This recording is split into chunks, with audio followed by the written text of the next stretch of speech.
La grandeur d'une nation est en grande partie déterminée par la mentalité de son peuple. On ne peut pas libérer un peuple sans commencer par sa tête.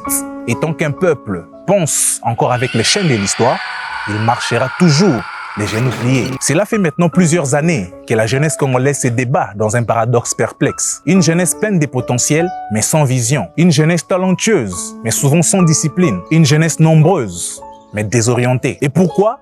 Parce que la mentalité, l'état d'esprit, les systèmes de pensée collectifs est profondément abîmé. Et pour le réparer, il faut retourner aux racines. Mais avant cela, c'est quoi d'abord une mentalité?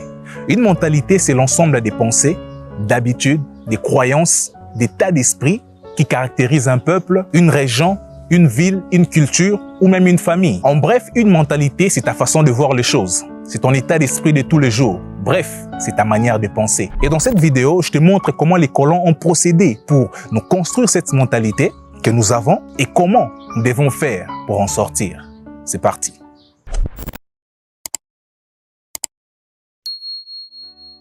Les Belges ont colonisé le Congo pendant 75 ans. Et pendant cette période de colonisation, l'indigène, donc le Congolais, n'était pas éduqué à penser ou à réfléchir. Il était simplement éduqué à exécuter. À l'époque, l'objectif de l'école coloniale était de former des agents d'exécution, des subalternes, des interprètes et non des décideurs. Et les résultats, notre mentalité collective a été caractérisée par une peur inconsciente du leadership. Et cette soumission mentale n'est pas du tout naturelle.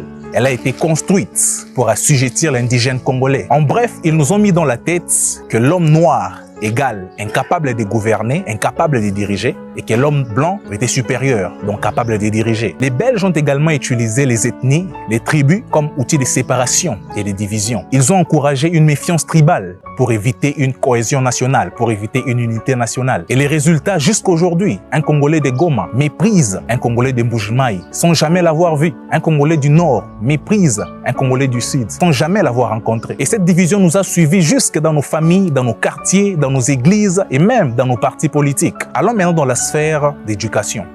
Vous savez, l'école congolaise post-coloniale a hérité du modèle belge d'enseigner, de donner la matière, mais elle n'a jamais été réformée. On y apprend à répéter, à mémoriser, à recracher, mais jamais à réfléchir, jamais à penser de par nous-mêmes. La réponse que tu dois donner doit mot pour mot correspondre à celle donnée par le professeur. Les jeunes sont formés à chercher la validation et pas la vérité. Il y a également la peur de l'erreur qui tue l'activité. Et les résultats, nous constatons une jeunesse qui cherche les diplômes et pas la compétence. Une génération de diplômés frustrés, confus et dépendants. Vous voyez comment petit à petit ce peuple a été reprogrammé. Vous voyez comment les Belges ont procédé, les colons ont procédé pour petit à petit reconstruire cette mentalité que les Congolais développent actuellement. Allons maintenant dans la sphère de la religion. Le christianisme que les missionnaires nous ont apporté a été instrumentalisé. Vous savez, la RDC est l'un des pays les plus religieux au monde. Les églises sont pleines, les gens prient avec ferveur, les versets sont cités partout et paradoxalement, le pays reste bloqué,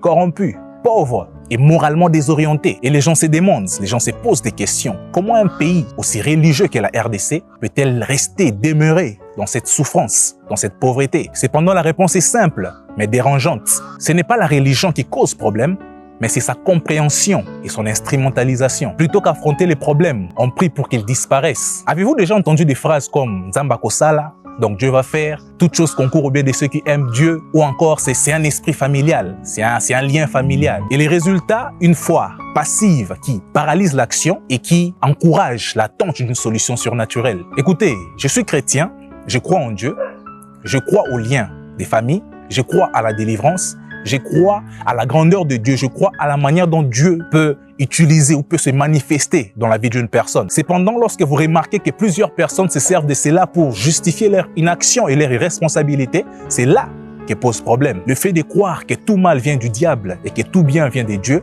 tout en oubliant nous-mêmes de nous remettre en question, ou tout en oubliant notre part des responsabilités dans notre vie, dans notre destinée. Et les résultats, une mentalité des victimes qui refusent de changer et qui se disent que c'est du spirituel. Nous avons également ces différentes habitudes, ces différents comportements qui caractérisent ou qui détruisent les Congolais. La jalousie, la suspicion, comme quoi un homme qui réussit trop vite est considéré comme un féticheur, comme un voleur ou comme un homme politique. On a du mal à célébrer les succès de nos frères. Au contraire, on les suspecte. Oh, Azamoutaba loge, oh, Akosila Mabe, Et les résultats ont tué nos héros sans même qu'ils s'élèvent. On préfère acheter un iPhone à crédit plutôt qu'investir dans une compétence. On préfère dormir affamé, mais dépenser de l'argent à payer des choses pour paraître. Le paraître est devenu plus important que l'être. Et les résultats, on a une génération d'apparence sans essence. Tout le monde cherche à percer soudainement. Et si ça prend du temps, donc ce n'est pas des dieux. Et si c'est progressif, donc ça vient du diable.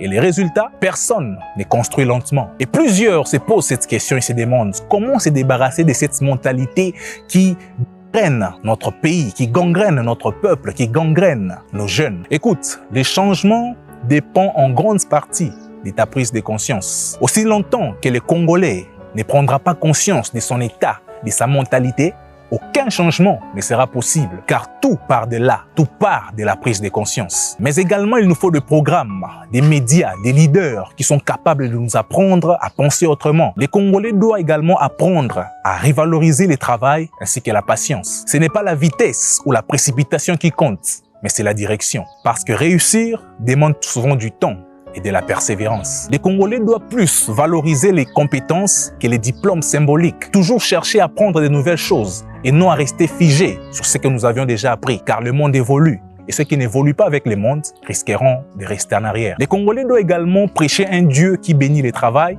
la justice et l'intelligence. Avoir une foi qui transforme la société et non qui la détruit. Écoute, tu n'es pas un Mongo, tu n'es pas un Luba, tu n'es pas un Congo, tu n'es pas un Swahili. Tu es Congolais. Ne permettons pas que nos différences ethniques ou tribales nous divisent ou nous séparent pour rien. Ne permettons pas que nos divergences politiques, d'opinion ou de doctrine nous fassent haïr les uns les autres. Nous devons valoriser et protéger les nôtres qui réussissent sans tricher. Nous devons les mettre sous les projecteurs plutôt que sur des buzz et sur des polémiques. En conclusion, un peuple dont les cerveaux sont colonisés n'a pas besoin de chaînes aux pieds. Il se bloquera lui-même. La mentalité congolaise n'est pas un accident. Elle a été forgée, elle a été entretenue et aujourd'hui, elle doit être guérie. Tu veux changer ton pays? Commence d'abord par ton système de pensée et le reste ne sera que détail. Sois béni.